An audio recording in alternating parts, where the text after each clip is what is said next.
What is up? And welcome to the non-playing season, because right here at DLF, there is no off-season. This is Ask DLF. It's Taco Tuesday or Waffle Wednesday for our Australian friends. Tyler, what is up? How are you? I mean, everything's good, more or less. Yeah? Yeah, I would say so. That's good to hear. Excited to have you here. We are going to answer a bunch of questions. We also have an announcement about a very cool playoff league that we're going to get into and talk a little bit about. I'll have more information about that here in just a little bit. But until then, if this is your first time watching us, thank you for tuning in. Appreciate your time. And this is a Dynasty show where we are going to talk a lot about Dynasty strategy, questions, trades. We got rookie drafts coming up. We don't typically get into our rookie evaluations or rankings, things like that. Tyler, how much longer do you think until like we're kind of ready for that? It's gonna be a little bit of time. It's gonna be a long time. I just, this is the time of year where I'm just not. We haven't done shows during this time of year. I wasn't. I'm not a dev analyst. You're not gonna see me have rookie takes until the class is finalized at the absolute earliest. So best case scenario is you get them 3 weeks from this show. That's best case scenario. More likely is it's more like 4 or 5. It is what it is. This isn't not my area of expertise. I'm going to do the best I can. Obviously the in-season grind is, as we've all seen, is probably my best. My hair is not good today. No. But and then second best is managing Dynasty startups. So I'm good with that. But yeah, rookie drafts. I always say there's really two scenarios, right? You're either doing the rookie draft in May and asking me a question about it in January, in which case that's great. Would you ask me a question about a redraft in April that you were doing in August? Probably not, right? My answer would be useless 4 months in advance. So it's either that, or you're actually doing the rookie draft before the NFL draft, in which case I'm probably the wrong person to ask. I'm not a dev analyst. You should, after the NFL draft, I'm just as good as anyone else. But before the NFL draft, you're going to have people who've been watching these players. As we get closer, I catch up. But, the NFL draft is, I'm a draft capital snob, obviously. Most people who aren't really into Debbie kind of are, because you have to be. So, yeah, in either of those two scenarios, asking me the question about a rookie draft probably isn't going to help you. So I'm in the same boat. I've gotten as far as like kind of compiling the list of people that I want to study and look into and figure things out. I have not gotten into a place where I'm ready to have an opinion. Certainly not a strong opinion about a lot of them, but there are some really good people who do. Just not necessarily what we're going to do here. We are going to talk a lot about a dynasty. And really, I think we've seen a lot of people this season who have reached out and good feedback. And I would say even including myself that got smarter at being a dynasty manager, watching this show, thinking things through. Tyler, you have a big part of that. Appreciate every single day or every single Tuesday answering live questions. None of these are like, we don't see any of these questions beforehand. These just come in live. So you ready to get started? Yeah, go for it.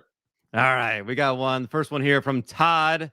As Tyler, gets his hair fixed and make sure it looks good here on this. It doesn't look good, but whatever. Just go for it. What lessons did you learn this year? Good question. Good way to look back. I mean, now that most championships are out, what do you think? What kind of lessons did you learn? People aren't going to like this answer. Don't listen to most people. That's what I've learned. Just don't listen. Just whatever other people are saying, just ignore it. Just do it. For me, anyway. I mean, I'm better off just listening to myself. Listening to other people, that has always led me astray. So I'm not doing that anymore. And I didn't do it this year. And I think that it's been good. It's been good. I give people my advice, not someone else's. I don't want to give people other people's advice. That doesn't help anybody. Yeah, people are not going to like that. People don't like that answer from me. But honestly, that's the biggest lesson I've learned. And that kind of sounds odd, right? Coming from me, you're watching a show for my advice, right? But, it's honestly kind of how I see it. is that I'm the one giving the advice. I want to give you guys my advice. If you're here to take my advice, I'll give it to you. But I think I'm out of the business of taking other people's advice. I think I've graduated past that area. I think there's a lot to be said for, being open to, hearing people out. But you're right. Like, ultimately, at the end of the day, like, don't let what someone else says necessarily always influence what you have to say. Sometimes that can be a good way to strengthen your opinion of what you believe yourself, which is where, typically I look. But then sometimes you learn something new. And like, I think I've learned a lot of new things. I think a lot of people reached out to us and said they did hear from this show. If we helped you at all this season and you're watching this, let us know. Leave us a comment there in the chat. Or if you're watching this afterwards on replay and not live, let us know in the comments. That would be really cool. We've been tagged a couple times on Twitter. And that's really cool to know that we've helped some in some way for your enjoyment for Dynasty Fantasy Football. I would say one of the lessons that I learned this year, this is something that, I think I initially heard from, I think it was Jeff Bell actually said this. And the more I've looked into it and thought about it, the more it's just part of my overall strategy. If a backup running back immediately gets a ton of value and you can trade for a valuable draft pick, you do it. Like, that is just something that I'm incorporating into everything that I do. If I've got a backup running back like a Tyson Williams, who all of a sudden jumps up in value. Alex Collins at one point this year, I was able to trade him for a 3rd round pick. I'd much rather have that 3rd round pick right now than Alex Collins. It's the 2nd round pick I got for Tyson Williams in most of my leagues. I'm way happier that I have that 2nd round pick than Tyson Williams. And I know there's some case by case, but if you got a running back that's not a difference maker and he all of a sudden can get you something in return that's valuable, you take it. Well, I mean, sometimes, but what if you started Darrell Williams and Rashad Penny this week and you won the championship with those players? You won. You don't think it was worth it?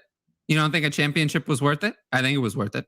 You named very different players than I just named. I named Alex Collins. Really, right? I mean, not really. 3 months ago, what was Rashad Penny worth? Anything? Anything at all? Nothing. No, nothing. So, but I would tell him right now, if he all of a sudden, if I could get something of value for him, now is a very different time. Now the season is over. Of course, I would sell him now. I'm going to recommend selling any running back now. I mean, how many running backs do I really want to carry into the offseason? Really? Guys who have depressed value like Akers, maybe Dobbins still at this point.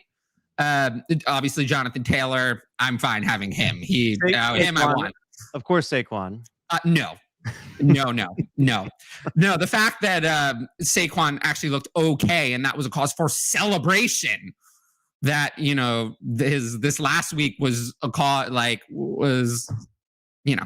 that was great. That was excellent. Tells you all you need to know. No, but Javonte Williams, someone I would be interested in at running back, carrying him. Other than that, though, running backs, who am I really going to hang on to? I think I named them all. Gibson, maybe. His value's not too high if people are really down on him. Muted. You're muted. Trying to figure out. I've got something. I was looking through my ranks to see if I had any other running backs I would be kind of interested in hanging on to, but there aren't that many. I got something going on with my sound here. Give me just a second. Okay. Okay, we're good. So yeah, I mean, I guess that's just one of the things. And again, I'm seeing a non-difference maker at running back, and you named people that could overtake and did, in some degree overtake. But so other lessons, like I don't know, like the other thing that I thought about, I've been thinking a lot about this, is sometimes we have to learn to trust what some of the actions of coaches are, not necessarily their words, but some of their actions are actually things that we can take and say, yes, that is something I can do. Like, for instance, Trey Sermon is inactive in week 1. That says something. It did. The people who spent money on Elijah Mitchell, I think it was a good thing for them. So, yeah, case by case, but yeah, there's some lessons. So if you have any lessons that you've learned this year, go ahead and leave those in the comments for us.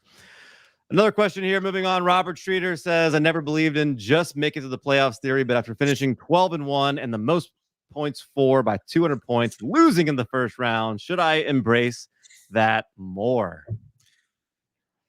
I mean, yes and no, right? I mean, the odds of a team that's bad sneaking into playoffs and then winning 3 playoff games is still low.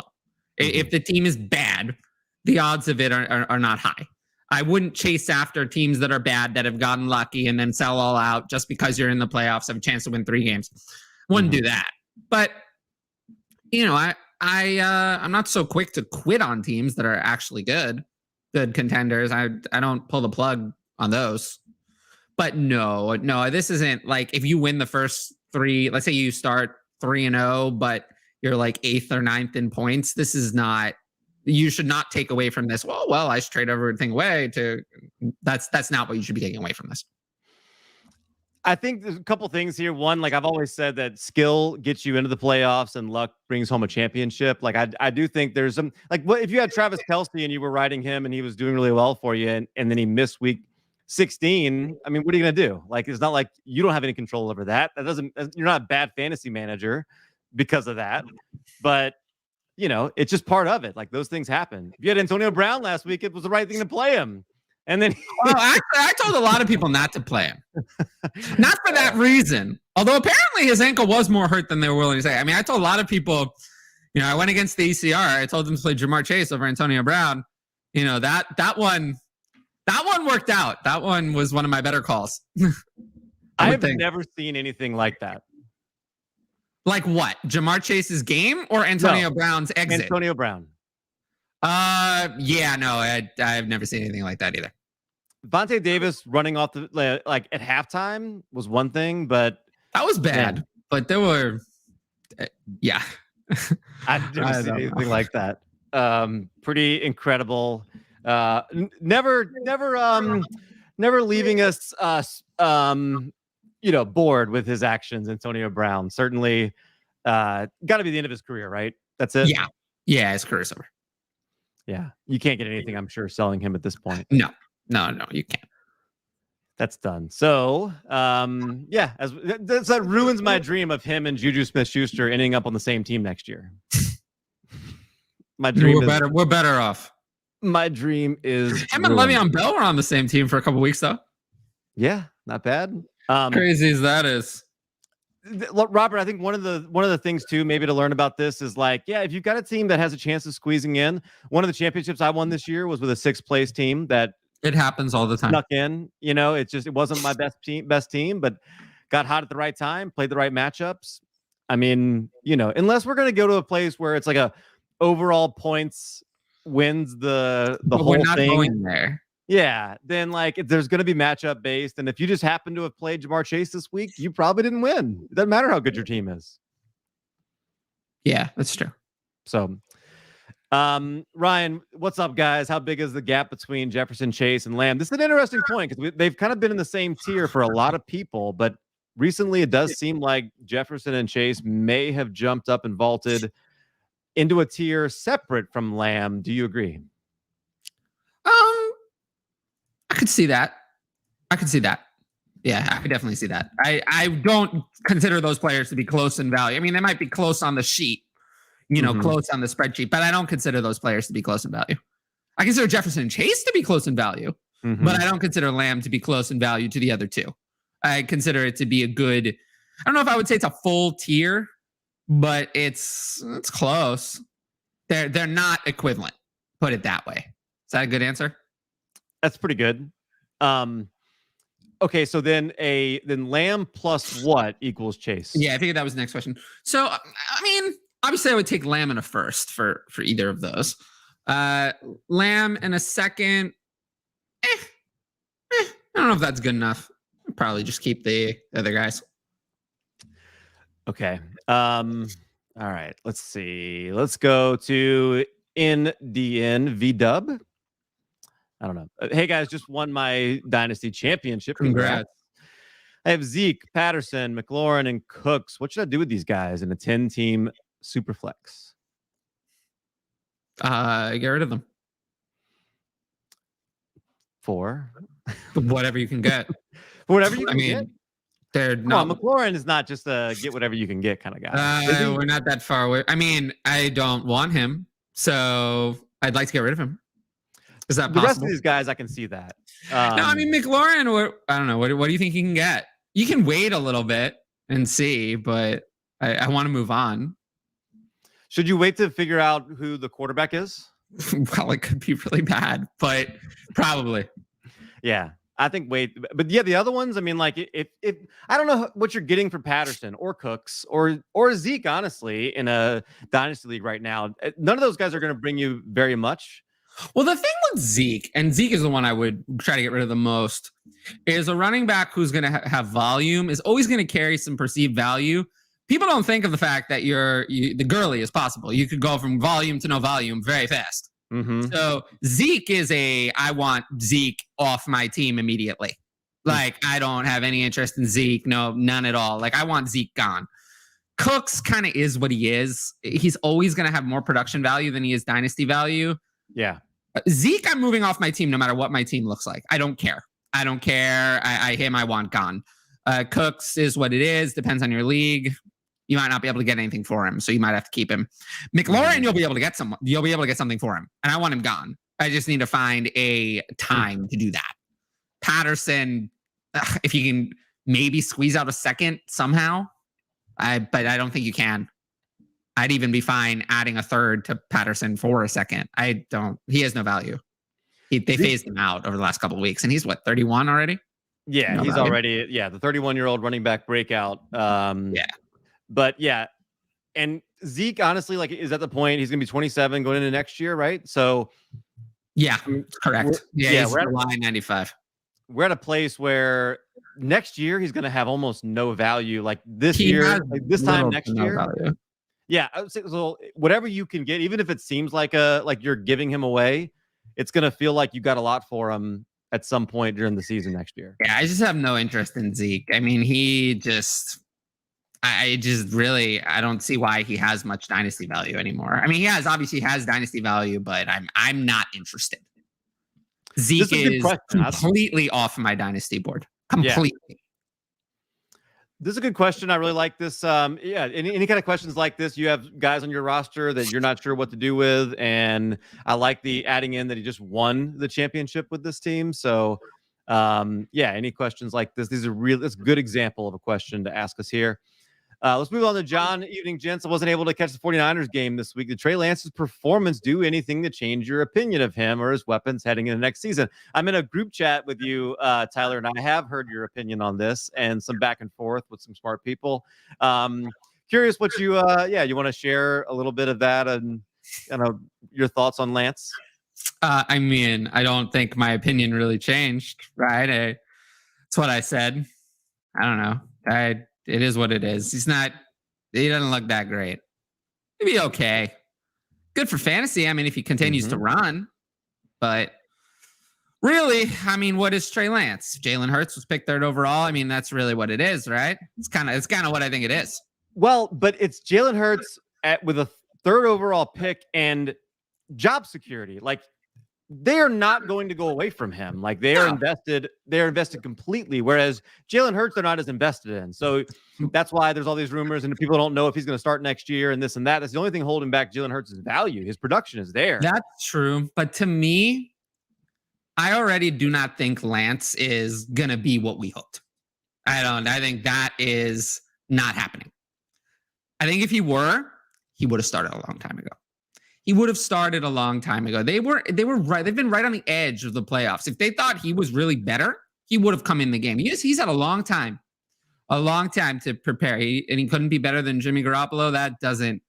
It's not good enough. I want to see it sooner, especially for someone who relies on running as their key skill. I mean, his passing must be really bad if they don't want to put him in. I like him. He's going to get a chance. He's going to, they're going to trade Jimmy G this offseason, then go to Lance. So he's going to get a minimum of 2 additional years, 2 years, completely free of challenge. So 2 years of a rushing quarterback, I mean, that is very valuable in Dynasty. And maybe he does work out. So he has the potential to give you a career. So that's going to be someone who's going to be a 2nd-round startup pick in Superflex. But the idea that some people had of him as like a 1st-round startup pick, I just don't think that he's going to be that good of a real life quarterback, and he's just not going to be there. I don't think he's going to be at the helm of a 12-5 team. I just don't. I don't think it's going to work out. He was in the latest DLF ADP, this is, I'll every now and then I'll cite Dynasty League football. This is Ryan's data that he collects. QB 11 is where Trey Lance came in on average, which feels a bit low. I agree. Yeah, I think it could be 9. Yeah, I think he's 21 years old, or he was 21 years old coming into the season. I don't care about the age with a quarterback. This is why I'm willing to give him a pass, and I'll explain. I'm willing to give him a pass a little bit on this year because he didn't play last year. This is a projection. It was always a projection for him, and very limited stats, or limited experience. Gaining experience. Jimmy Garoppolo's not a slouch. Like, it's not like Jimmy Garoppolo is. I'm trying to think of who I would even Joe Flacco. Like, he's actually very similar to Joe Flacco. No, he's way better. Not what Joe Flacco is now. He's similar to what Joe Flacco was. Really, but he's actually very similar to that. One of the 30 best quarterbacks in the NFL, and certainly his problem. The reason why the 49ers don't trust him is because of his health. I mean, that's the main reason. I think that's always held him back. Sure, I don't think this thumb injury is really like a mark against his health that can happen to anybody. Sure. Yeah. Well, I think it's UCL, isn't it? Or is it UCL in his thumb? There's a UCL. This is confusing. There's a UCL in the elbow and a UCL in the thumb. It's it's one in the thumb. I'm a baseball guy too, so I'm in football, UCL usually refers to I think it's this part of them. In baseball, I know UCL is Tommy John. I was thinking Tommy John. That's why. So I guess I'm glad to know it's thumb. It's thumb. Good. Yeah, it's thumb. It's the same injury Drew Brees had. Oh, okay. Nicholas, I feel smart AF for this year. Thank you already. Nicholas, we appreciate that comment. Thank you for tuning in. And yeah, me too, dude. Me too. Who dat dude? Won 2 out of 3 big money leagues with the Burrow and Chase stack. I'm curious how many people had the Burrow Chase stack and lost. It can't be many.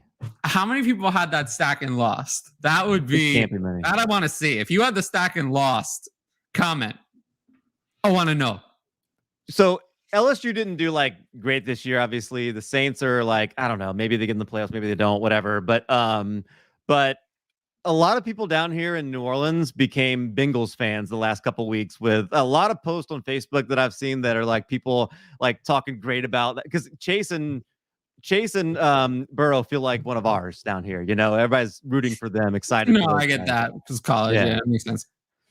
Taylor May, would you rather have Javonte Williams or Austin Eckler in the 106? Okay, so while I won't be having rookie specific players done anytime soon, very soon, probably either by next show or the one after, I will be placing approximate pick value holders into the Dynasty rankings so you can visualize them. As in, most startups, the way I prefer to do it this time of year is to have the rookie picks in the draft. You can pick as many or as few as you want, 2022 picks. You get your 2023s and 2024s, but the 2022 picks are available in the draft. So what I'm going to do is I'm going to put those into the startup rankings kind of in context. And you might say, well, how can you do that if you don't know too much about the class? After the first 3 picks, the values are very similar from year to year. You should put them in almost exactly the same place, especially after the first round. So I'll adjust it over time, but generally, if you look at it, the picks come in at around the same startup value. My guess is that this is Superflex. Austin Eckler in the 106 will be worth similar. So it's essentially, in a Superflex, they'll be worth about the same. But if I have Javonte, I'm not trading Javonte for this package. And he does have. Yeah, I'm not either. That's not enough. Even in a Superflex, which is the better scenario. This won't be enough for me. So this is a pass. It's not unreasonable though. If it were Austin Eckler in the 104, then we're talking something a little more likely, because I could get a quarterback or one of the top running backs or wide receivers at that point. And then I'm liking it. But the 106, I feel like is going to be a little short. It's going to be another player. It's maybe Austin Eckler's quality, maybe not even as good. So I don't know. I don't think so. I agree. I think that's a good way to look at that. Appreciate the question here. Taylor made. Yeah, Ryan also answered. Javonte, I think you can get more in a trade. But yeah, I'll try to have those picks put into the startup rankings because I can visualize it like quick glance, but it's a lot easier with them just put in. So that'll help me, and I'll try to have that by next week.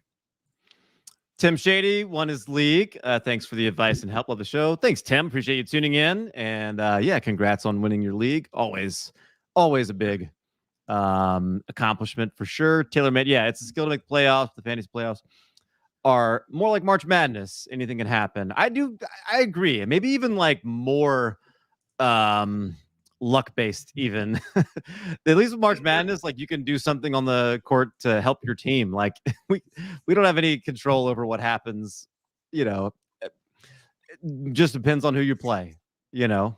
So yeah, I mean, there's always a lot of luck. That's not going to change. Yep. Hey guys, just won my Dynasty championship. Oh yeah, we did this one. There we go. Yeah, Jefferson and Chase in tier 1, Lamb tier 2. That's fine. Yeah, I mean, I could see, but there's a lot of frustration with AJ Brown, so I don't know. Yeah, I don't know. But Lamb has not been as that great either. No, and with Dak's issues have certainly affected him, and it just makes you, gosh. As the season has gone on, I expected Dak to get stronger and better. Obviously, that hasn't happened.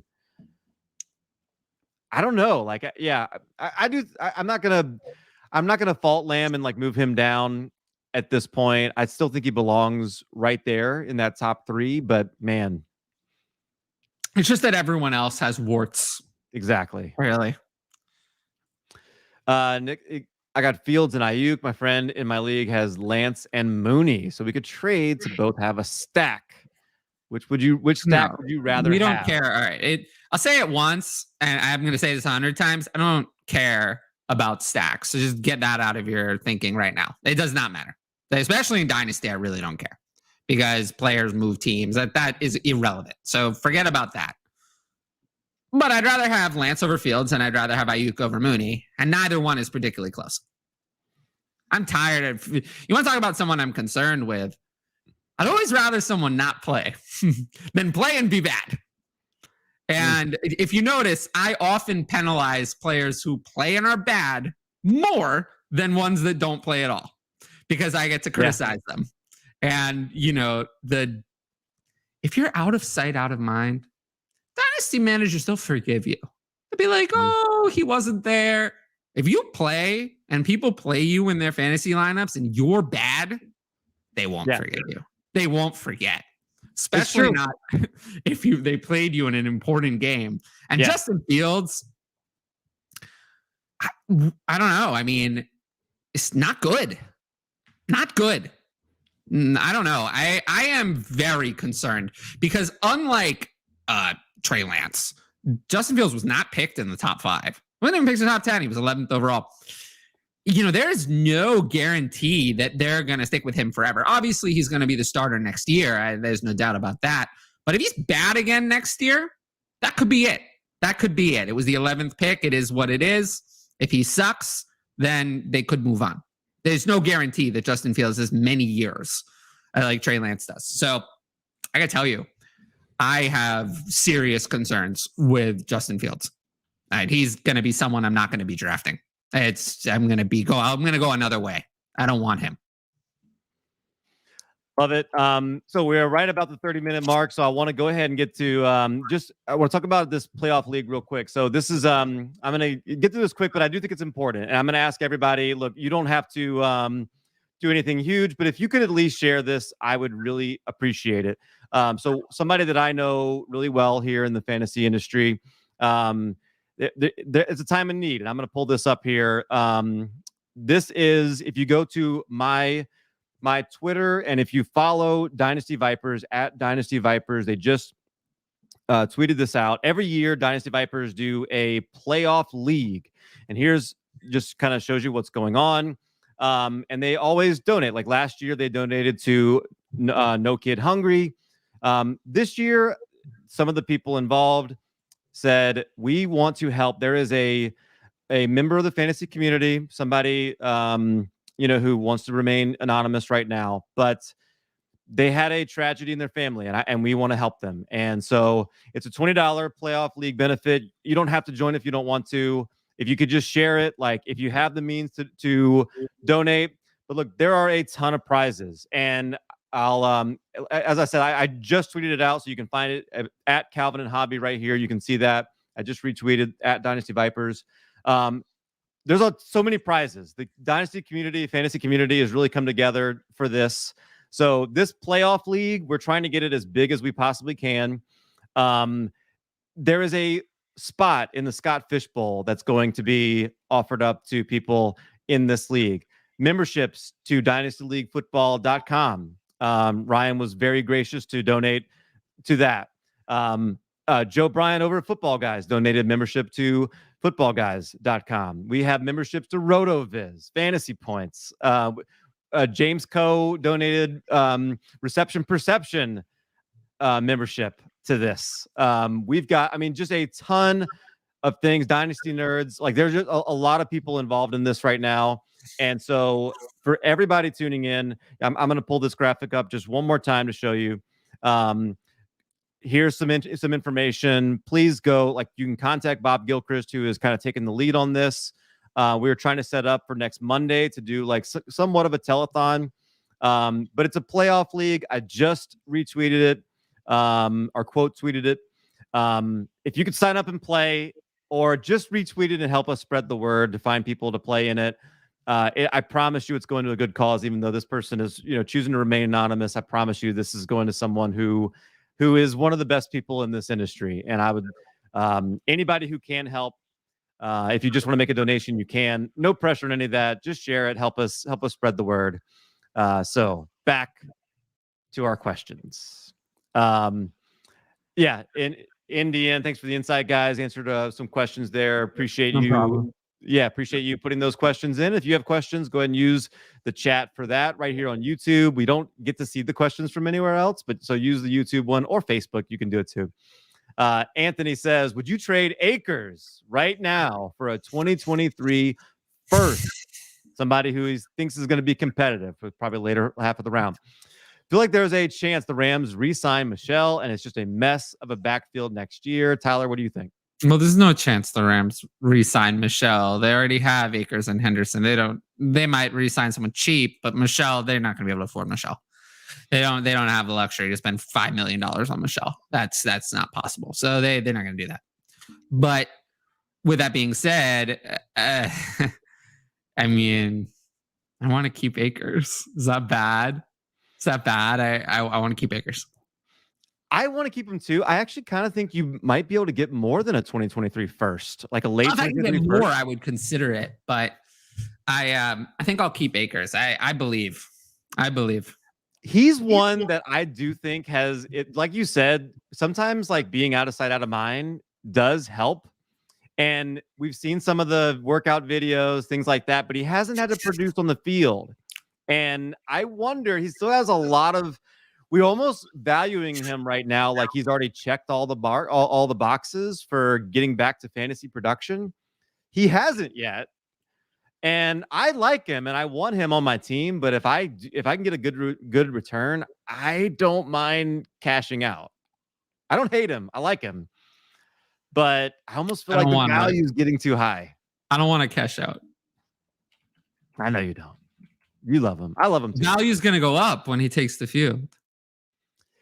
I don't know. Like you said, sometimes, like if he has a first 3 weeks where or if he gets on the field this year, I think it hurts him.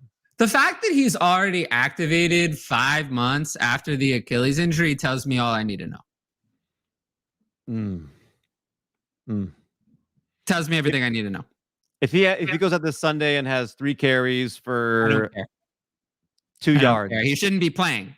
The fact that he's playing at all is a miracle. All right. I don't care. All right. Just going back to your rule there.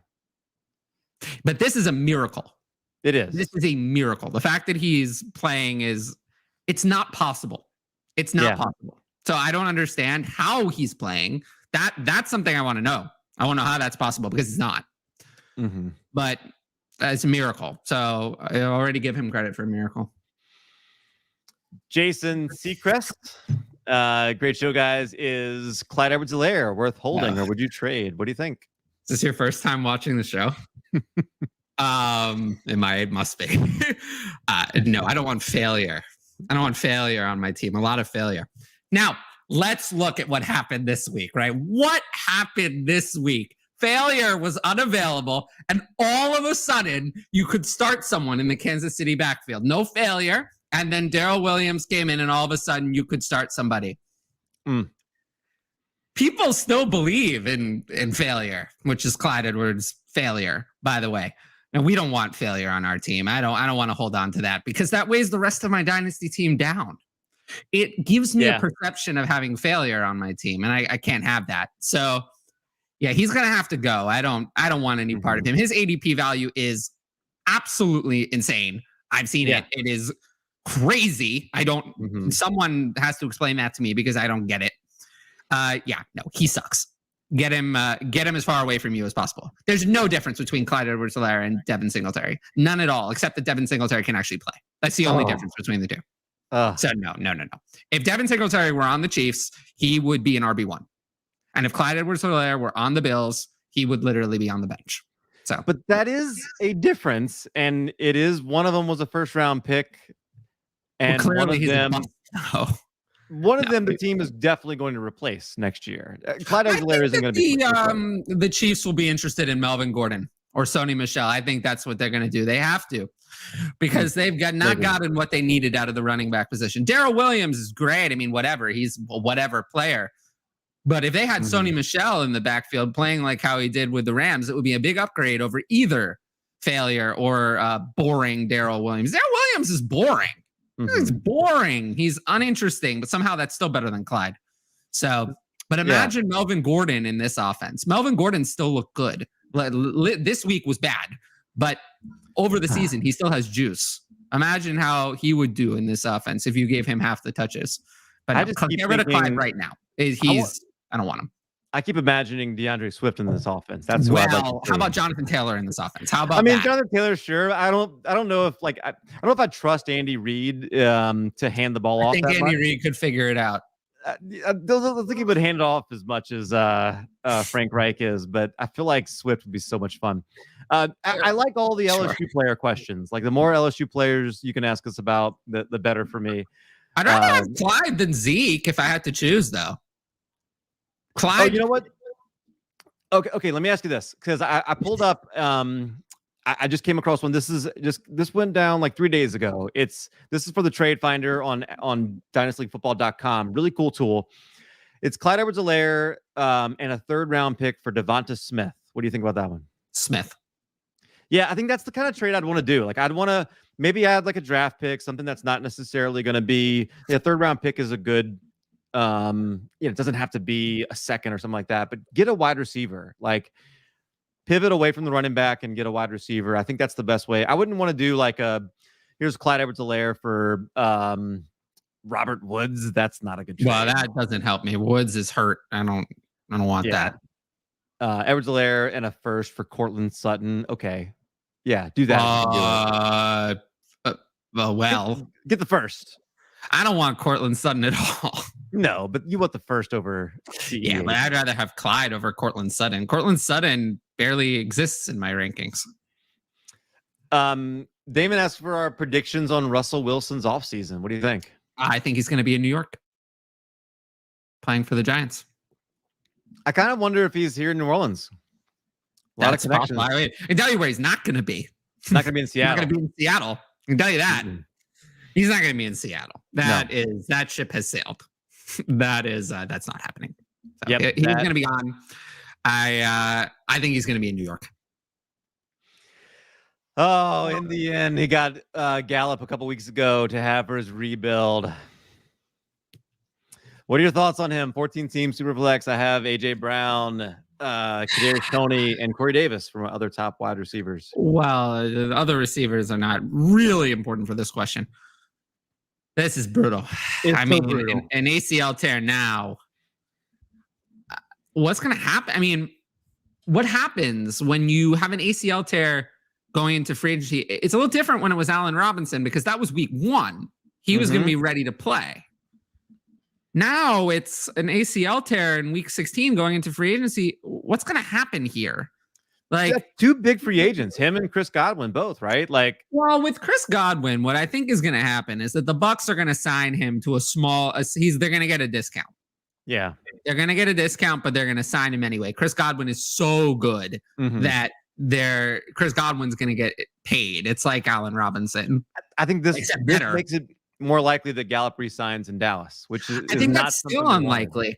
I think that some team is going to give him a chance at if it was going to be 3 for 45 before, they might be able to get him for 3 for 33 now. I just think has made no money in his career. Gallup is going to take the money. He's not going to take a 1-year prove it deal because he's made nothing. I think he's going to take the money. And if he gets offered that, sure. I think he will.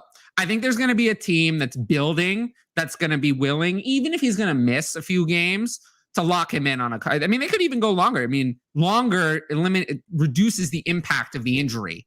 You could go 4 for 40 on Gallup. I mean, Gallup is really good. And if you had locked him in at 4 for 40, that would be a very reasonable price for a receiver of his caliber. That's like what Sterling Shepard and Tyler Boyd are making. Like, I guess you got 9 months until. Yeah, it's possible he could be ready. He would come off the one. I mean, it's not something you could rule out that he's going to be ready. I think someone signs him, and I think they get a discount.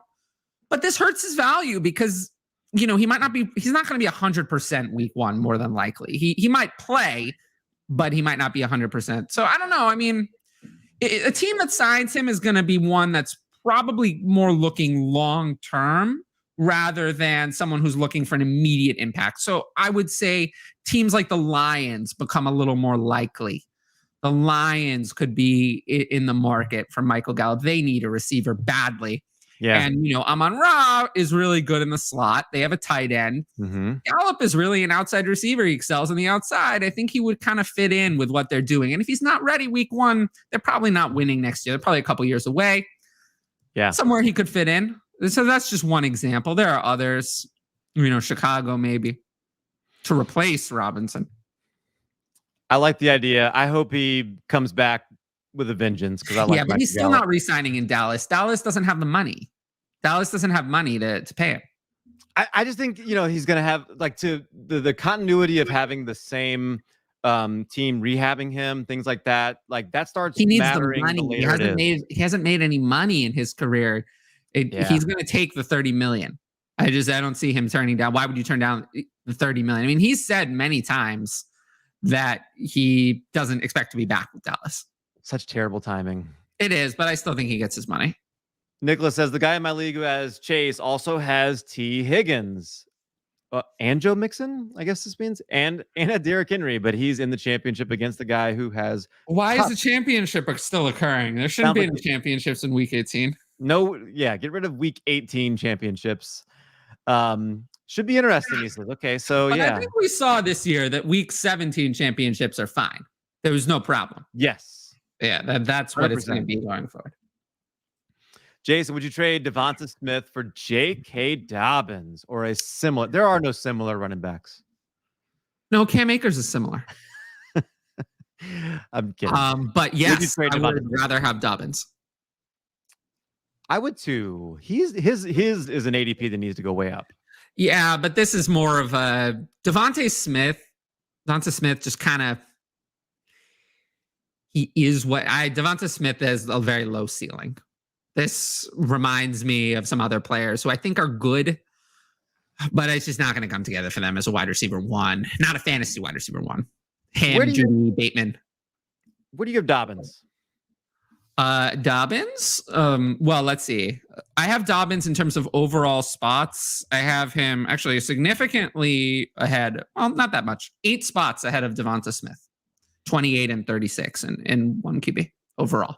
28 overall. Overall to be more helpful because in a startup, you're not drafting one position at a time, right? You're drafting overall. You have every position to choose 12 from. or 13 in terms of running back, somewhere in there. Something like that. Yeah. Okay. I've been moving them around, but think it's 13. I'm going to have a tough time drafting some of these older running backs over J.K. Dobbins this offseason. Yeah, I mean, I'd be willing if Dalvin Cook's legal situation clears. Cook is a stud, and Cook is difference maker when he plays. But I'm probably if we get good news about Dobbins' health, I'd probably rather have Dobbins over like Chubb. Eckler.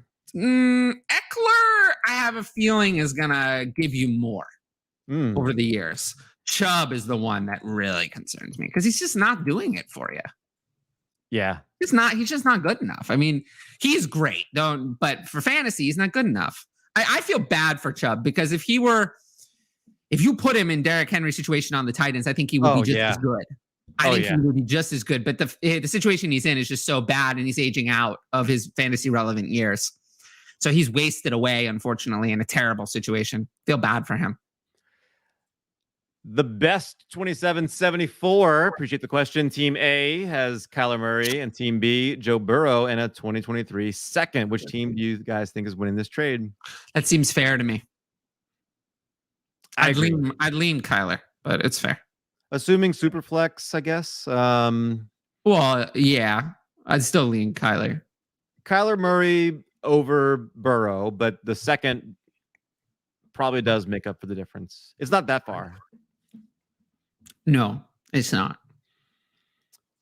B says Ryan, I want Burrow on as many teams as I can get. Plus, that second will have great value with how good the class is in 2023. Well, no, he doesn't say 20. Yeah, he does say 2023. Yep. Ridley Truther, welcome back. Appreciate your comments here. Yo, guys, good to see you. Is Gabe Davis going to be a wide receiver 2 next year? Tied together with Josh Allen, plus Manny and Beasley likely both gone? No, absolutely not. No. Hard no. Wide receiver 3 with upside. We thought this about Davis coming into this year. And then they went out and got Sanders, and Who thought that about Davis?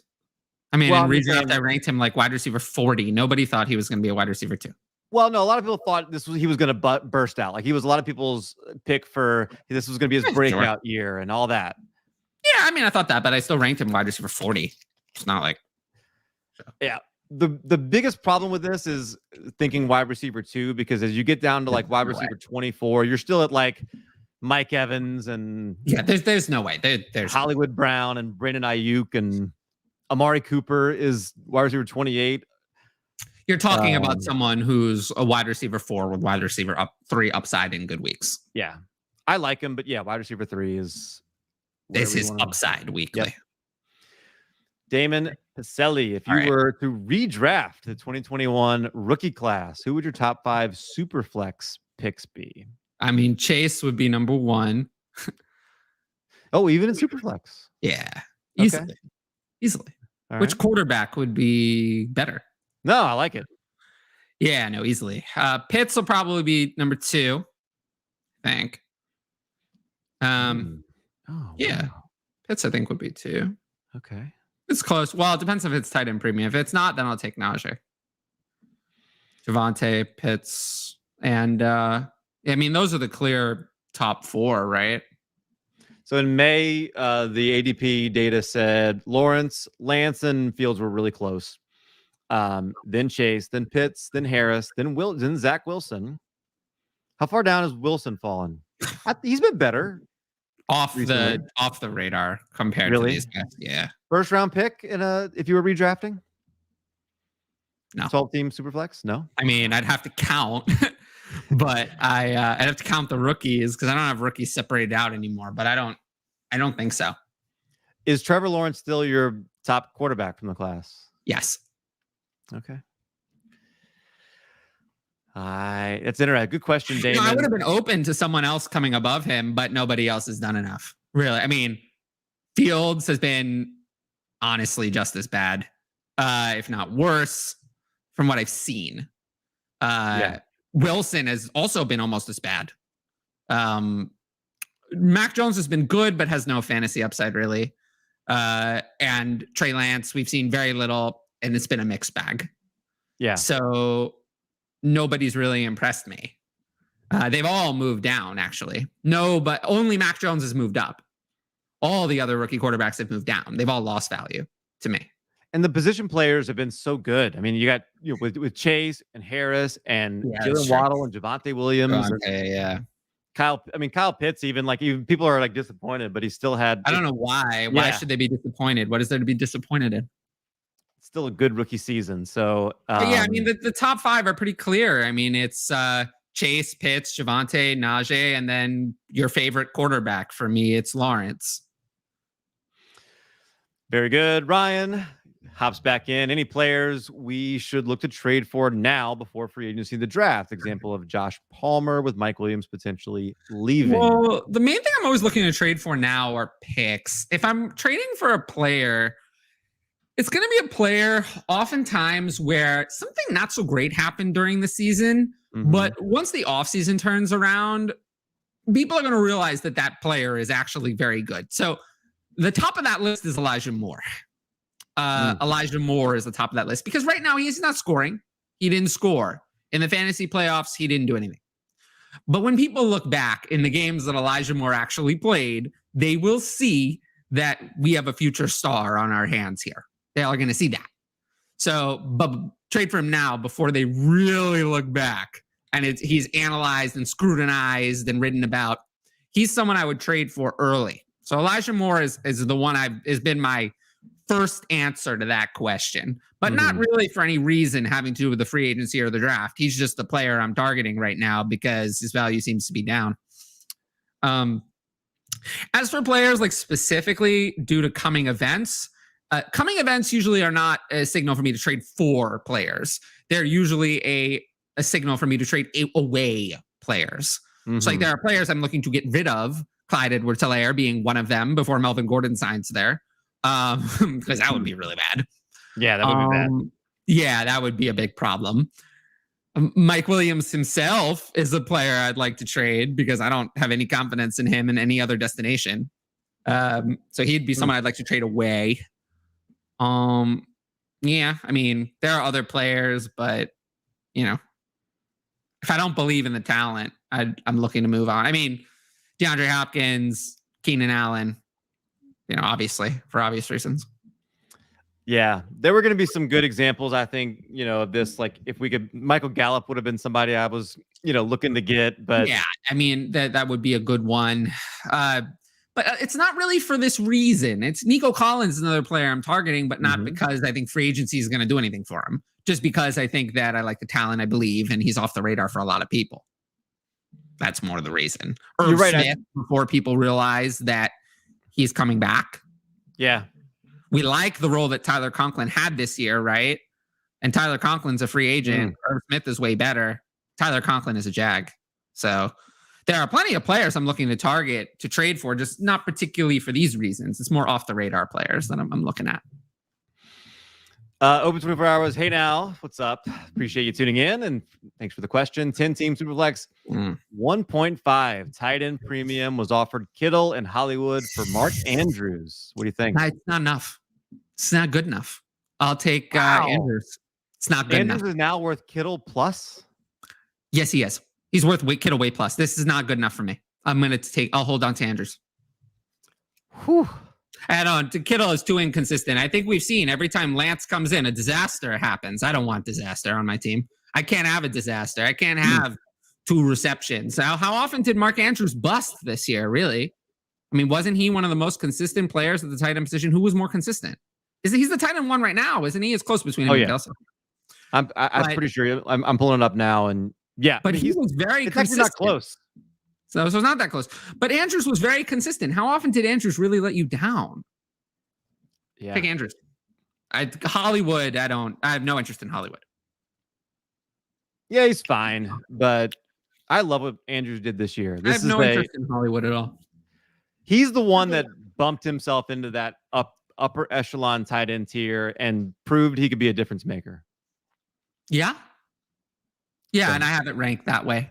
I have tight end 2? Oh, easily. But I have a bigger gap between Andrews and Kittle than I do between Andrews and Pitts. In overall ranks, Pitts is 11 spots ahead of Andrews, but Andrews is 14 spots ahead of Kittle.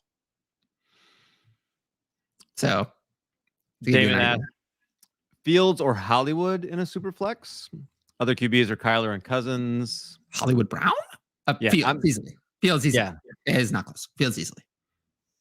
Yeah, can't trade Fields away for if you're going to trade him away for a position player, it's not going to be Hollywood. Hey, I'll give you an idea. Positional players I have ranked near Fields are like Jalen Waddle, Deontay Johnson, Deebo Samuel, T. Higgins, DJ Moore. Not Hollywood Brown. I don't know if there's a joke here that I'm missing, or this is just shouting out. Yeah, I don't know what this is. Park Tech. I don't know what that is. Really, truther, yes, actually only makes sense in redraft. Best ball stacks make plenty of sense, but in regular leagues, no. Yeah, I'm not gonna. I mean, like, I don't mind stacks, but I'm not gonna go out of my way or like change value based on a stack. Nicholas said I'd sit on Akers till next year if he pops right away. Sell him while you can, or if he pops, I'm gonna want to hang on to him. No, if he pops, I'll be fine selling him if I can get a king's ransom. Yeah, sure, but a running back popping like that is like how you win a league too, though. So I mean, I don't know that I'm true. We'll see. Yeah, more Akers talk. Aiden chimes in. I'm shipping Akers. High first would be great. High first and a second. But we weren't talking about that. We were talking about a late 2023 first in the other deal. This is much more appealing. Aiden, go check out so is it at JM Thrive PT? Jeff Miller search for him and Akers, because he did a really good thread on why Akers rehab is going better. And he's way smarter at it and can explain it. But I think there's reason for optimism. But yeah, I think people understand, like, we're not selling him just to sell him. We're encouraged by what's happened, but not opposed to selling if you get a king's ransom. Ronnie Rhodes, keep Jerry Jeudy or Chase Claypool, PPR in a keeper league. Which one of these guys would you rather have? How about neither? If you had to choose. Jeudy. Yeah, Jeudy. Because, I mean, unless you hear that, like, I don't know, that Aaron Rodgers has decided he's going to go to Pittsburgh, or I don't know what else you could even... That would be fun. If you could get Deshaun Watson or Rodgers or something like that in Pittsburgh, great. But I don't know. Jeudy is probably going to get killing me. Huh? Jeudy is killing me. Jeudy is killing me. Yeah. I'm so frustrated with Jerry Jeudy. Keep one of them and trade him. Yeah, I don't want either of these players. Akash, hi friends. What's up? Appreciate you tuning in. Aiden says Gallup is a nothing. He's not so true. Good. He's so good they traded for Cooper and took Lamb in the first round the following year. True. Not true. Lamb was a value pick. It wasn't like they weren't going out looking for a wide receiver. I would have taken Lamb if I had had that pick also. Yeah. No matter how good Gallup was. Yeah. That's not a... Not true. Oh, speaking of Dynasty Vipers, here they are. There they are. Yeah. What's good this evening? Go check out Dynasty Vipers. Great people over there. And yeah, putting on this league that is going to help benefit. So go check them out. I'll talk about that here in just a little bit. Again, but Robert Miller, what would you do if you own Calvin Ridley? I haven't heard news if he is coming back. We have talked about him a lot. I'm done talking about Calvin Ridley. Next question. I'll just summarize. We're treating him like he is a retired player at this point. Aiden Bailey says, keep him. Yeah, if I can get anything for him, I am. So Hollywood thoughts. So what's your thought on I'm assuming Hollywood Brown and not the movie industry in general? My thoughts on Hollywood Brown are that Mark Andrews is the only passing game weapon that matters, and both Hollywood Brown and Bateman will be completely irrelevant as long as they're both healthy. Irrelevant, can't use them, can't play them, can't start them. And you know what? If they pick up Hollywood Brown's fifth-year option, you can just take your shares of Bateman and Brown and flush them in a toilet. They're worthless. I'm going to disagree. How? So how can you disagree? The second Bateman came back, Brown was useless. And Bateman, it's not like Bateman was useful. He's had a good game here and there, but he's not like he was useful either. He's had multiple goose eggs. How much of that was with Lamar? There were many games with Lamar.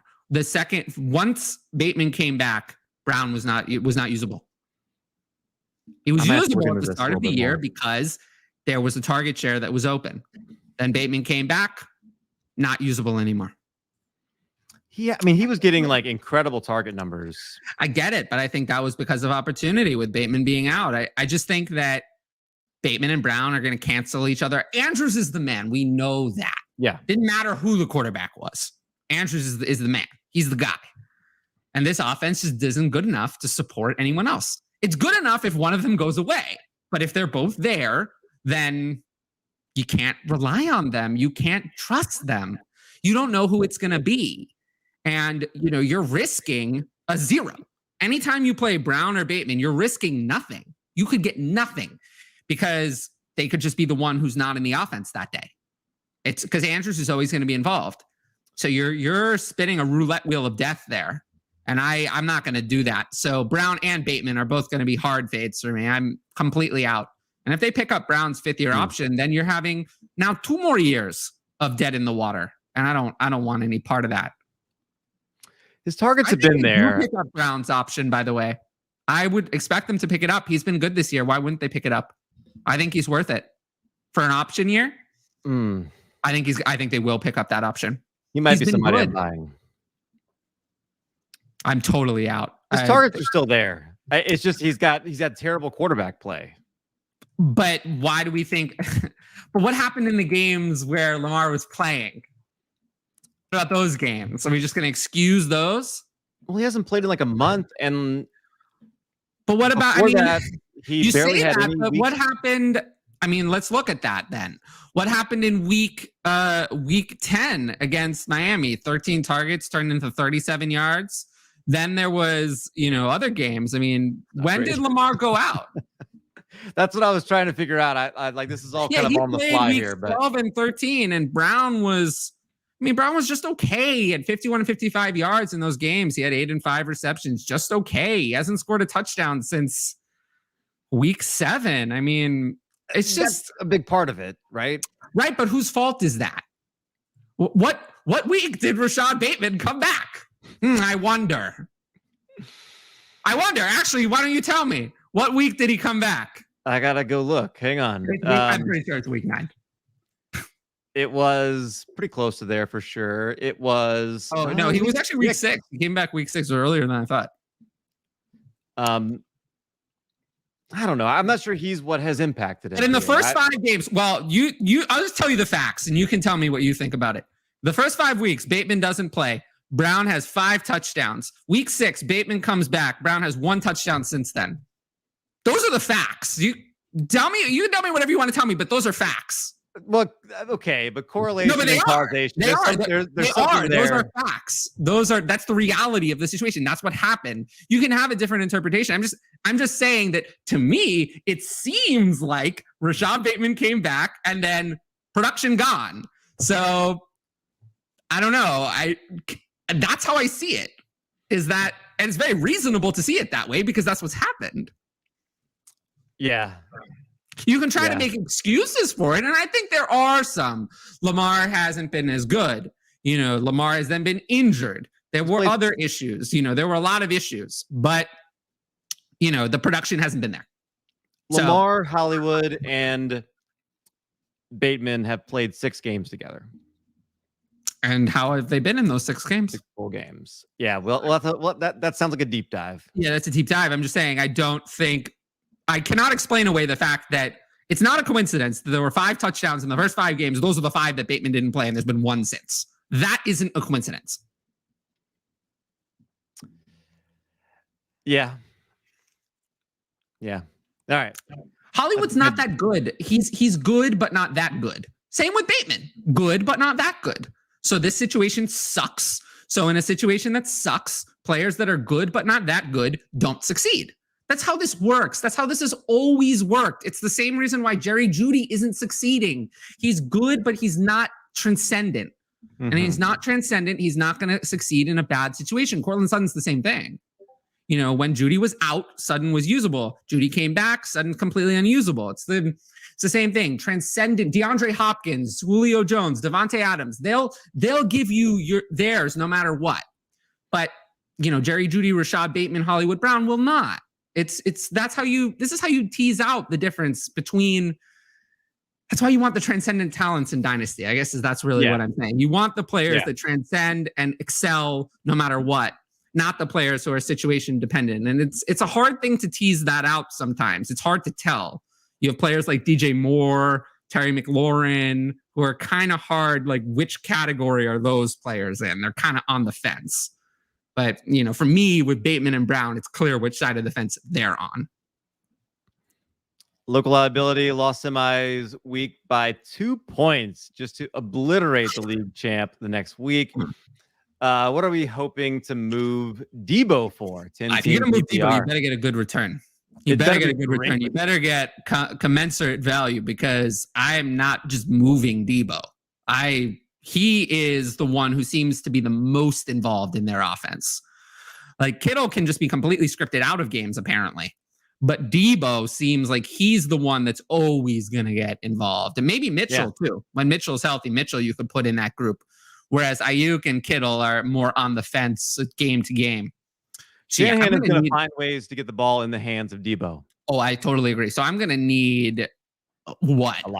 A lot. Yeah. What would be, in a 1 QB, 2 firsts? I don't know. I need one of those to be top 3 to even consider it. I don't want to move. The answer to this question is I don't really want to move Debo. Top 10. Yeah. Top 10 among receivers? I believe I have him close to there. I have him at 10 exactly. Him or Waddle? Waddle. Interesting. Okay. Debo's injury is a little bit older. Waddle. Yep. I love this. Akash is I'm not pronouncing that name right. Sorry. For the Gabe question neither. We have so many people that answer questions in the comments. Feel free to do so. That's exactly. I love that. Make sure that you are watching. If you're watching this, come join us on YouTube, because there's a lot of other comments that are in here that are interesting. Jason says Devonta Smith plus 112 and 212, or Deshaun Watson plus your favorite player, Juju, plus DJ Moore. Format. Yeah. So definitely make sure you tell us if it's super flex or not. This has to be super flex, because if you don't tell us, I'm going to assume super flex. Yeah. Well, in a super flex, then it's the Watson side. Easily. Maybe it's not super flex, because it's so easily the Watson side in super flex. Yeah, maybe that means it's 1 QB in this If case. it's 1 QB, then it's still the Watson side, actually. Well, then it's the Moore side, I guess, because I'd rather have Moore over Smith in the 212. And if it's 1 QB, I'd rather have Juju over the 112. The 112 is just not. Juju and the 112 are similar.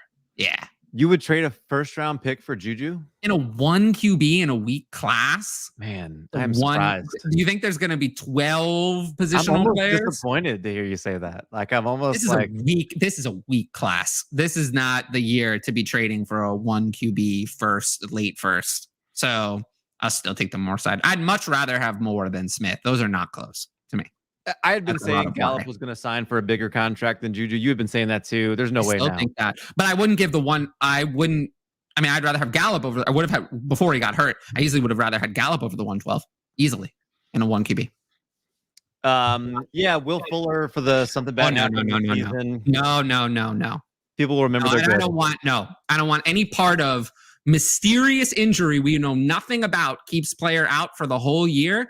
You tell me. That's a different one example where that's ever worked out again. One. Can you think of one? There aren't any.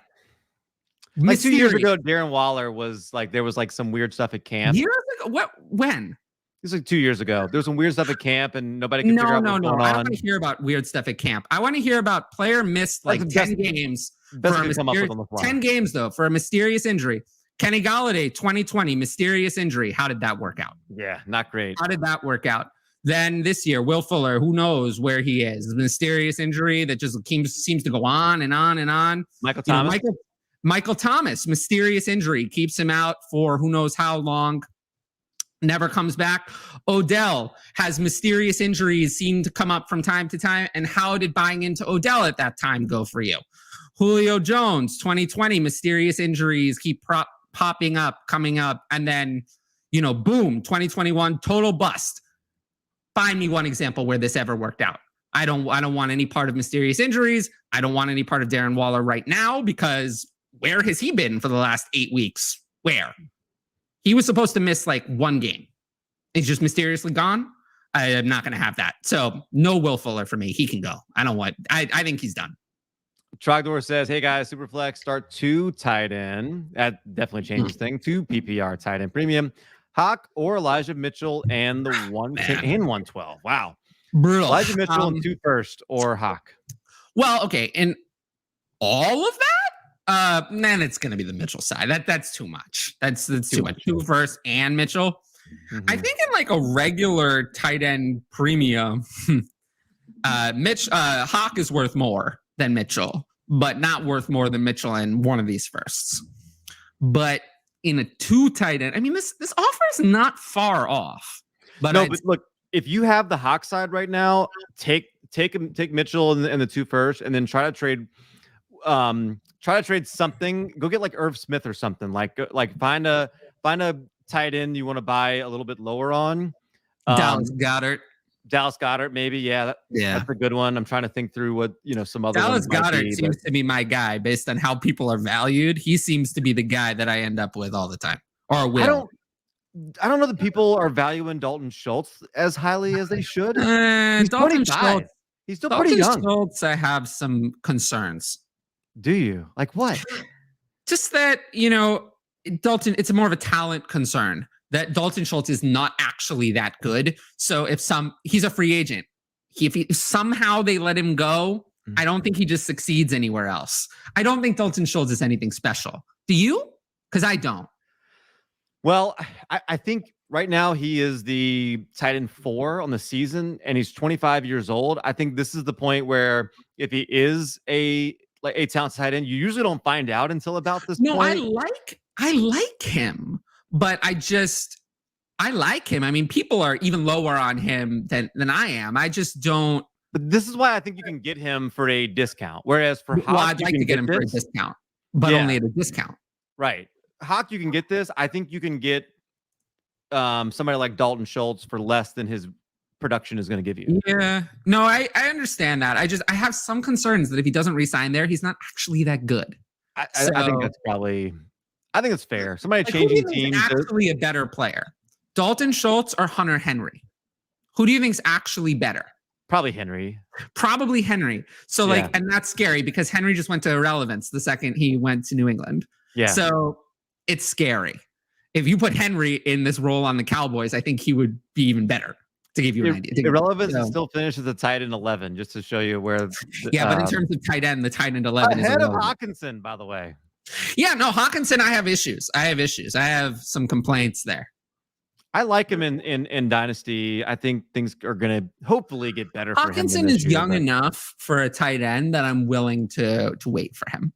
I was worried about him coming into the season. People hated me for it. This is so expensive. Even a 2 tight end paying all of this for Hawk just seems like a little much. I don't want to do that. Too risky. Really Truther says doing a way too early startup. Superflex Dynasty got Dobbins at the 4-9. Miles Sanders at the 10-9. 4-9 for Dobbins actually is a little high in a Superflex. Ooh, I like it. That's high. If you actually look at it, you won't like it as much because there's going to be 20. You're going to want 15, 20 quarterbacks. So that one I don't love because I probably would have gone a quarterback with that pick. My guess. Miles Sanders at the 10-09. I mean, I hate that seems low. Yeah, I hate Miles Sanders. I have Miles Sanders in Superflex Tight End Premium 90th overall. So what is that? Mid 8th rounder. Yeah, 10-09 is way too low. Your time is starting running back. That's too low. That's great value. Yeah, really good value. Sanders. I'm one of the lowest on Sanders. Yeah, I don't love him. And how 10-09? Sure, how do you get to 10-09? I don't understand. I'm trying to find it's way too low. 59 overall was his Superflex ADP. Dobbins. Well, that's way too high. Yeah. That's where that's about a little. I mean, I don't even have him that high in 1 QB. Interesting. Marcus, my league doesn't allow waiver moves right now. Ooh. Once your team is eliminated from the playoffs. but playoff teams can grab guys. Having a vote, how do you convince them to change? Marcus? Well, don't get me started here. This is for a dynasty league. For redraft, this is fine. But for a dynasty league, this is unacceptable. You're just giving the playoff teams a bigger advantage. The better teams get to claim waiver players while the bad teams don't. Yeah. Why? That is so stupid, because then the playoff teams are just going to continue to make waiver claims, continue to make their teams better, and continue to have more of an advantage over the bad teams. Yes. This is unacceptable. I would not play in a league that had this rule. This is completely unacceptable. Yeah, Marcus, you need to remind him it's not redraft. That's like, this is unacceptable. League. Usually I say play how you want, but this is so unfair that's not one of these times. This is just not fair. So this cannot stand. This has to change. 100%. Agreed. Trogdor says 12 team. Yeah, Steve said great point on Andrews. I don't remember what my point was. Oh, that he always gets all the that he gets the targets, that he's secure. That was probably my point. Akesh, not excited that you don't like Hollywood. I like Hollywood, so I don't look. My guess is that considering that I have Hollywood and Bateman valued similarly, who's popular and who's not, right? Mm-hmm. So which one? If I'm getting one of them, it's gonna be Hollywood. Bateman, I'll never have. That much I can tell you. Bateman, I'll never have. I'll never have a single share. But Hollywood, it's possible I might end up getting it. Steve wants to know if we think Kittle can remain elite with Lance. We talked about him a little bit. Can, yes. Will, I'm not sure. So his value has to reflect that. And Kittle's already 28. It's not like he's a spring chicken. He's still so good. Yes, but, clearly he's not reliable like Andrews is. Sure. He's an elite talent, though. I agree. Ray's plays. He's got two possible trades. One is Brandon Ayuk for Gallup and Allen Robinson. Let's take them individually. Tell me which one. I'll take Ayuk there. I don't want any part of these two. I mean, injured Gallup, and speaking of mysterious problems, I don't want a 28-year-old receiver going into free agency with mysterious problems like Allen Robinson has had this year. That won't work. Who does Allen Robinson play for next year? Who cares? I'd love to see him go back to the Jaguars. That's what I'm hoping. I would love it. But that'd be so cool. I'd love it. Okay, then the next one is Mike Evans, David Montgomery, and a first-round pick in 2022 for Jalen Waddle.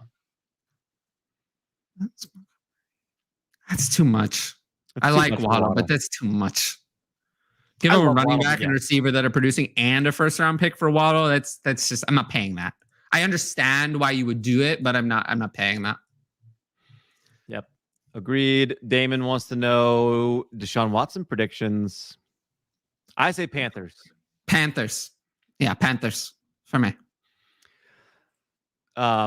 Because they're going to be aggressive, and I don't know if it's going to be Deshaun Watson. They're going to absolutely get an upgraded quarterback. They're going to get a difference maker there at some point this offseason. And if they do, I hope so.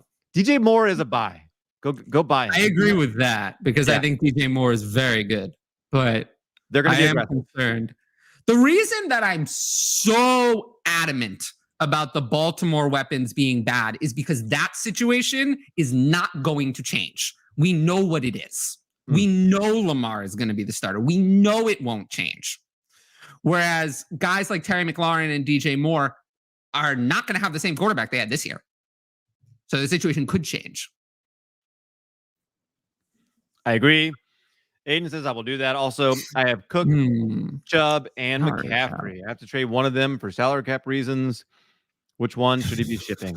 I mean, they're all trades to me. I mean, hang on to Cook and try to trade whichever one. Cook might be the one I would trade because Cook might be the one where you can get the most compared to my value. Honestly, like in terms of who I'm going to trade, I think for what I can get and what I think they're worth, I'm going to be happiest with my return for Cook, followed by Chubb, and actually McCaffrey last. McCaffrey's the one that I actually think is I have higher in value. So I think that I'm not going to be as happy with my return. Cook is the one I want to trade for sure of these. Chubb might be hard to move at all. What do you think McCaffrey is going for right now? And he says doesn't want players. Well, it's going to be hard to trade these players for only picks. They're too valuable. So, yeah, my guess is he doesn't want players because of the salary cap issues. It's tough. Those are running backs that are tough to trade right now because of their age. So, yeah, I guess Akesh is excited. I was sticking up for Hollywood. get over it. Shrimp Boy 944. Selling, buying, or holding Terry McLaurin in general. We talked about him a little bit, but what do you think about him? He's offered the 2022 106 in Superflex. Seems about right. You know, when you say it, 106 for Terry McLaurin, that sounds low, right? That doesn't sound like it's enough.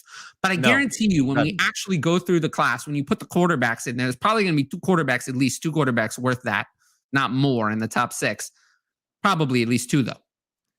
You're going to look at it and then you're going to say, well, you know, that's about right. It's about right, 106. It is, unfortunately. With McLaurin turning 27 early in 2022 season. Yeah. It's not far off. Man, Honestly. Yeah, some interesting trades, I guess, here for McLaurin, but nothing that helps us really. To be fair, I think 106 is the decision point for McLaurin. 105 or higher, I'm taking. 107 or lower, I'm rejecting. 106 is, I think, about spot on. I think it'd have to be top 3 for me. I don't think this is enough. You're going to be, I guarantee you're going to walk out of the draft and you're going to be happier with who you picked at 105 than you would be walking out with McLaurin. Guaranteed. Guarantee you. I'm so confident in that prediction. Jay Casp has a strong wide receiver core and an aging running backs. Not good. What are you looking to get for Aaron Jones and Joe Mixon? Aaron Jones, whatever I can get. Aaron Jones is a hard sell. Joe Mixon. Aaron Jones is losing his job. Joe Mixon has no threat to his job until Joe Mixon can't play. He's going to be the starter there. So these are two very different players. Agree with that. Joe Mixon, I would need multiple firsts. 2 firsts is maybe not even enough. I mean, he was a first-round startup pick, which I think is a little too high, but Joe Mixon is someone I need a lot. I might not get it. Joe Mixon might have to be a hold, given what he's worth. Aaron Jones, I mean, there are a lot of players I think I could get straight up for Aaron Jones that other people wouldn't do. Mm-hmm. I mean, if I could go from Aaron Jones to Josh Jacobs, I would, for example. I think you can do that. Yeah. I'll take the youth of the first round pick in the years with Jacobs. Yeah, people don't realize Jacobs is like 4 years younger than Aaron Jones. Yeah, 3.5, but yeah. Sure. Yeah. Yeah. I could pivot to a receiver like Brandon Ayuk, who I like over Jones. Maybe even do a buy low. Devonta Smith would be ideal. If I could get Devonta Smith for Aaron Jones, I would do that and not look back. Cam Akers, you probably can't do anymore, but I would love to if I could. Well, Aaron Jones is a hard sell for me. There's no interest. He's losing his job. I really do think so. Let me ask you a couple. So Aaron Jones or George Kittle? Kittle, no matter what. Aaron Jones or Michael Pittman? Pittman, easily. Marquise Brown. I'll take Aaron Jones. I don't want Marquise Brown. Aiden Bailey is. I'd take Bateman over Jones though, because Bateman has more perceived value. Is Laviska Shenault cuttable? Cuttable? I mean, what kind of dynasty league are you in that you're going to cut Laviska Shenault? So I would say no, but I don't want him. I'm not going to draft him. No, I'm not cutting him. I'm not getting nothing for him at this point. No. He's the answer to this question is no, but I feel like just saying no is not the full answer. The answer is that you want to get rid of him. I'm giving almost every Jaguar a bit of a pass this year. Like that's just kind of like they almost all get a do-over. I was giving Robinson the most pass, followed by Lawrence, and then Shenault the least. But Robinson is gone now. I'm not giving Shenault the same kind of pass that I'm giving Lawrence. Bateman is the alpha. I don't know. I mean, clearly not. Clearly not according to the target share. Right. Yeah, here's some Hollywood stats. But the problem is he's sucked. He's sucked since Bateman has come back. And how do you explain that? I get, target share is great, but how do you explain how he's suddenly sucked? Why? I want to hear people always no, he has. But for fantasy, has he been used? Okay. But has he been usable? Has he been usable for fantasy? This is a fantasy show. Has he been usable in your fantasy lineup or not? I mean, the answer to that question is no. Yeah, we've got some a lot of pushback. A lot of people on my side here with Hollywood. There's a lot of pushback, but he wasn't. The drop off happened when Bateman entered the lineup. I told you about the touchdowns; those are facts. It is, but touchdown is such a high variance stat. It is, but it still like happened, right? It still happened. People don't like Kyle Pitts because he had 1,000 yards in his rookie year as a tight end at like 21 years old, unheard of. But he only had one touchdown. That's why people don't like Kyle Pitts. That's true, but nothing really. It's funny with Kyle Pitts because nothing really changed when Ridley went out. It was bad, and then it was. I mean, it was not bad, but it was like nothing changed touchdown efficiency wise. Yeah, I do suspect that it's going to get better as years go on, but also Kyle Pitts is a rookie. Hollywood Brown is in year 3. I think this is it. I don't expect Hollywood Brown to take a leap forward in the future. I think you saw the best version of Hollywood Brown. I think it was weeks 1 to 5. I think that was the best. And now the question is, can he get back there? There's a difference between Hollywood and like Mike Williams. The difference is that Hollywood had a stretch last year that was also good. It's why I still would rather hold on to Hollywood than Mike Williams. Mm-hmm. I talked about Hollywood. People think I hate Hollywood. I talked about Hollywood as a buy all offseason, constantly, because of his finish to last year. So many times. And, now people think I don't like him, but that's only because the value went up closer to where I had him originally. So, and then people went a little overboard. But I don't know what this is in reference to. Benjamin. Also, Randy Moss had 1,000-yard season with 8 touchdowns in one of his 2 years in Oakland. So I don't know. Well, yeah. What was going on with Randy Moss in Oakland was not simply quarterback play. That was not all that was going on. There were some other things going on there. It wasn't quarterback. There were a lot of things. To be fair, I was 9 when this happened. Yeah, but I remember this well. 10 years old. Yeah. Look, if there's somebody in the league that's Randy Moss that I don't know who we talked about, but whoever it was not as good as Randy Moss.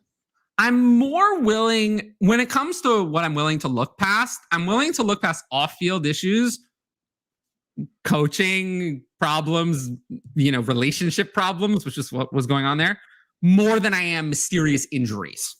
That I'm not willing. I don't give anyone a pass for mysterious injuries, but off-field issues, sometimes I will. I've tried him when he was in the lineup, for example. Yep. All right, we're going to jump into some really quick. We'll try to go through these quick. So local liability says I have Jamar Chase, CeeDee Lamb, Terry, Jefferson, and Debo. Debo injury history worries me.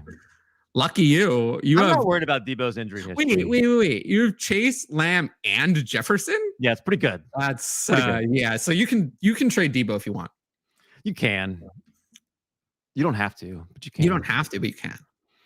Try to sell CMC now, hold him until he blows up a game or two in the next year. I don't think his value is going to go up, no matter what he does. Yeah, I don't want to take him into the season unless I'm trying to win. If I'm competing, I'm fine just taking the rest of CMC's career, kind of like I was with Kamara before him if I already have him. But, I don't. If I want to sell, I'm not waiting. I'd sell before the season started. In August, the price will go back up as people look to redraft. But I don't mind if I'm competing. I don't mind taking him into the season if I'm competing. I don't either. If I'm competing, I don't mind just holding on to him. You're not going to get it's not like Aaron Jones or Ezekiel Elliott, who are must moves to me no matter what. CMC I'd be fine holding on to him.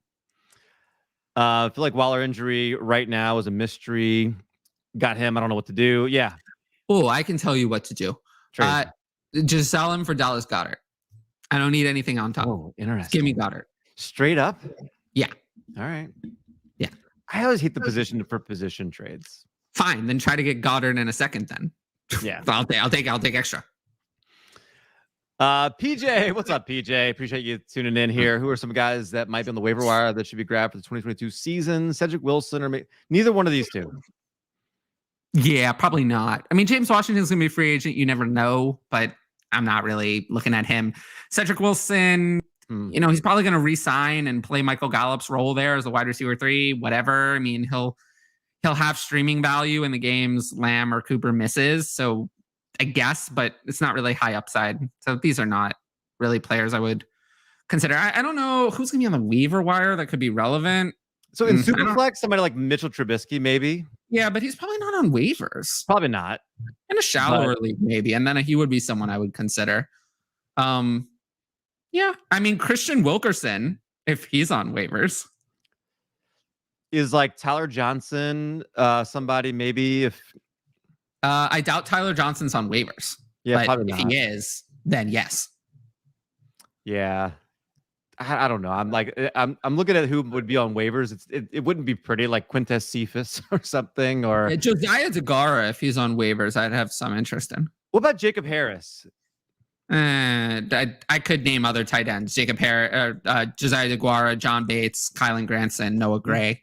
Those are players that I'm more interested in. Jacob Harris. They've actually played. Pat wants to know if we should pick up Njoku or Dernish Johnson as a stash. I mean, both are interesting. I mean, Njoku is a free agent. I kind of like him in free agency. Me too. Johnson, I don't know. I think Johnson's had his chances. I'll go for Njoku. Nicholas got Darrell Henderson in the 10th round and a 1 QB. Traded him for Hunt since Akers back next year, and Hunt could play somewhere else. Yeah, I think I've seen enough of Darrell Henderson, so I guess I'd rather have Hunt. Yeah, it's fine. Oh yeah, are you out on Terrace Marshall? Out doesn't even begin to describe it. I'm not completely out. What is there to be in on? Just he's back to playing, and again, I think he's going to have a better. And he has done what in the games that he's played? Yeah. And how has he looked on the field? I know. No. Plus, I'm an LSU homer, so we don't want alone. players. I like my guy. Players who are healthy scratches late in their rookie year. We don't want those players. Those are a no. BJ says, "Who is Antoine Wesley? Like, why is he playing more than one run?" Listen, Antoine Wesley is a good wide receiver. He's not better than Rondale Moore, and I like Rondale Moore better, but he's a good wide receiver. I'm fine picking up Antoine Wesley on waivers. I have him in a bunch of Dynasty leagues. Yeah, pick him up on a deep league. I'm fine, no problem. He's not going to be a difference maker, but he's somebody to grab. He might gain some value. If it's 12 by 30, like 12 teams, 30-man roster, then sure. Yeah, let's see. A-Rob tanked this year. He was getting out of Chicago anyway. He didn't have to tank to get out. Yeah. He was franchise tagged. So I don't know what's going on with A-Rob, but it's not good, and I don't want him. Let's see. Mike Williams, is he leaving the Chargers? Yeah, this is like one of those things in the offseason that I really legitimately feel is 50-50. Like, I have no idea which way this is going to go. I think this could go either way. I would, if I had to guess, if you forced me to guess, I would say no. I would say that he stays, that they try to keep the core together, but I really think this is completely up in the air. I don't know that Palmer's some huge buy. I like Palmer a lot. I'll just say that. Yeah, I like the draft capital and all that. He's fine. But I think if you were going to buy him, you had your chance to buy him on the super cheap, and now it's a little late. Maybe the day Williams signs elsewhere, Palmer is a sell. Probably. That'll be tempting, though. Nicholas says, what do you think I get for Chubb pick-wise? You should get at least the first. Yeah. Yeah, get a first. Does Ayuk for McLaurin make sense? More than a first for Chubb, by the way. Not just a first. You should get more than that. I'd rather McLaurin than Ayuk. Yeah, I'd rather McLaurin. Fair value for your favorite quarterback, Carson Wentz, in a super flex. Oh, failure, you mean? What Carson Won'ts? Is that what we called him? Oh my God. Carson Won'ts. I would I mean, I don't know. In a super flex, would you rather Wentz or Baker Mayfield? Wentz, not Mayfield. Wentz or let's see. Gosh, I'm trying to think of where he would even be now.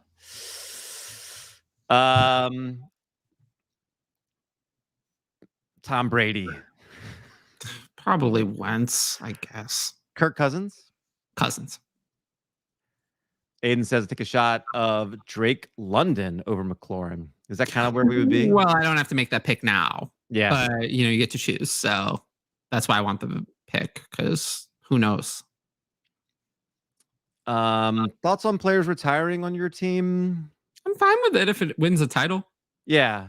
Sometimes you have to make that choice. And in fact, when you go all in for championship, I do think you kind of are, you have to hang on to a Cooper Kupp whose value is going to keep going down, right? Like he's older. Yeah. His value is going to keep going down, but you want that guy on your team. Yeah, I'd say so. 12 team Superflex, 109 and Amon-Ra or Waddle? Waddle. I'll still take Waddle. Yeah. Tempting, you know what? I'll take Waddle. Just because in the back of your mind, you're always going to be thinking about that draft capital for Amon-Ra. Yeah. He's been good. I like Amon-Ra. I'll take Waddle. I'll take Waddle. TK, thank you guys. You helped me to back-to-back championships. Let's go. I appreciate that. I like that the people, think that I that I helped.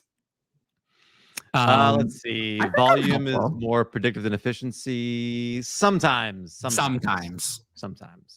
Because if that efficiency doesn't catch up, the volume goes away. True. Lamar's been playing. Let's see. PJ says Bateman way over Hollywood. No. Not way over. Not way over. I'd rather have Bateman in Dynasty, but that's also because, Bateman is just more popular. Like, as silly as it is, when I'm giving people startup advice, a lot of it is based on trade value. And who has more potential to rise in trade value? A player that I don't think people like Hollywood Brown. Hollywood Brown is not popular. Whereas Rashad Bateman is like everyone's baby. So that factors into my rankings when I'm giving people startup advice is ease of moving. Like it's going to be much easier to move Rashad Bateman if you want to trade him than it is Hollywood Brown. Just a few more questions that we'll take here. Price on Cooper Kupp. We just mentioned him. Something along the lines of a first, second, and Higgins. Yeah. That sounds about right. Yeah. That sounds about what the asking price should be. Let's see. 12 team. We just did that one. Also, by the way, if you make any comment that's mean, it'll be the last comment you ever make. Yeah. You're getting blocked. I'm done with timeouts. Like you're just getting blocked. You'll never be able to comment again. I don't have time for that. Is Saquon going to be out of New York? I don't think so. No, I mean, he's coming up on his 5th-year option. I don't think they're going to trade him. I would love it if they did, but I don't think they will. Carson wants to. I think he's with the right coordinator for him. I think Frank Reich is the right guy. Yeah, but they're not passing. He's not really giving you fantasy value. So I'm good. 102 or J.K. Dobbins. I mean, Superflex is easily the pick. In a 1 QB, that's almost. I'll probably have to take the 102. It's close, but I'll take the 102. This is a much longer question, I think, but that's not a question for this show. Yeah, it could be early on in the show. Could be, but I don't. This is more of a philosophical discussion about dynasty leagues. I do think people sometimes expect leagues to last longer than they do. Yeah, but they should last long. I mean, I like things like safe leagues that are guaranteed to never fold. Like they have a site guarantee that they don't fold. And I really think dynasty is meant to be played that way. So, yep. But this is a long philosophical discussion that is. There are actually some of our shows that from like our friends or other people on DLF that actually discuss these kind of things often. Commission Possible is coming back, by the way. Love it. They just announced it. Ryan and Scott on this is a DLF podcast. So, I think one of my favorite podcasts, actually, the Commission Impossible podcast that I listen to, and they'll talk about this kind of stuff on there. It's one of my favorites. I suggest you go check it out on iTunes. You can go binge listen too as well. They have a whole back catalog. Yeah, and they're all like they're timeless in a sense. That's what I mean. It's a good thing to go binge listen. I was 20 episodes behind when I found it, and I just listened to all 20 straight. I don't think Braxton Berrios is going to be a thing. But I would pick him up off waivers. I wouldn't leave him on waivers. He should be owned, but I'd pick him up. You're not winning a league with Braxton Berrios. Boyd, his production has peaked. Yes. Oh yeah, it peaked years ago. yeah. ETN. Quick thoughts on his value? I mean, he's probably worth about a first at some point. I don't know. I'm not in on him if his value soars. But he's okay. Eli Mitchell, Miles Sanders, 2023 second, or Dobbins in a third? Mitchell's side. I want Dobbins. Yeah, Mitchell said no. The difference between Mitchell and Dobbins is not that much. Not all of. I mean, Mitchell's done more in the NFL than Dobbins has, right? No. I mean, Dobbins had 1 year, and he didn't really take over the job until the second half. Is Dobbins younger? He might be younger. I think they're very similar in age. They're both 98, but Mitchell is healthier. I mean, he's healthy now. Dobbins is still coming off the ACL. We haven't heard too much about it, but I just don't think the difference between Mitchell and Dobbins is a second over a third and Miles Sanders. I think that's a little excessive. So I'll take the Mitchell side. Mitchell's someone I really like, by the way. Yes, Nicholas, trade Boyd for a second. Definitely, no doubt. Correct. Yeah, but he's doesn't kind matter. of he's a little bit better lineup for like 9 months, Nicholas. Who cares what your wide receiver room looks like? Get value. And Jake, we did talk about Cam Akers a little bit earlier. Yeah, we both like him, but we'll like him trade more if we get a big haul. Okay, there you go.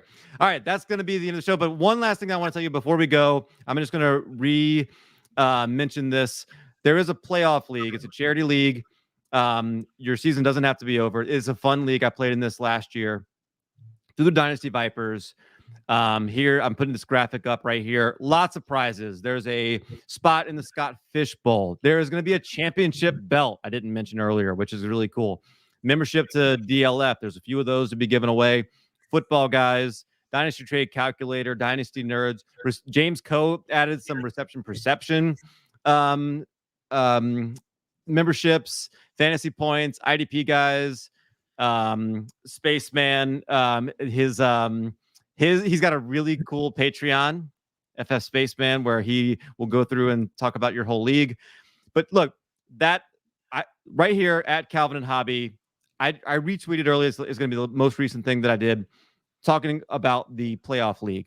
Go check that out because it's going to go for a great cause. There is a person in the fantasy football community who went through a tragedy, and there's no other way to put it. He has chosen to remain anonymous, but that's where the money for this is going to go. It's somebody that definitely needs it and is a great valued member of our fantasy community. So with that, Tyler, hey, great start to the non-game season. Non-point scoring season. Let's use the trade. Let's use the trade addicts words for that. Okay. Non-point scoring season. Non-point scoring season. Thank you for everything today. Thank you guys who was joined here. Taco Tuesday, Waffle Wednesday. Appreciate all you guys. Waffle Wednesday. I can't with Waffle Wednesday, but I love it. Have a good week. And hit us up on Twitter and we will see you.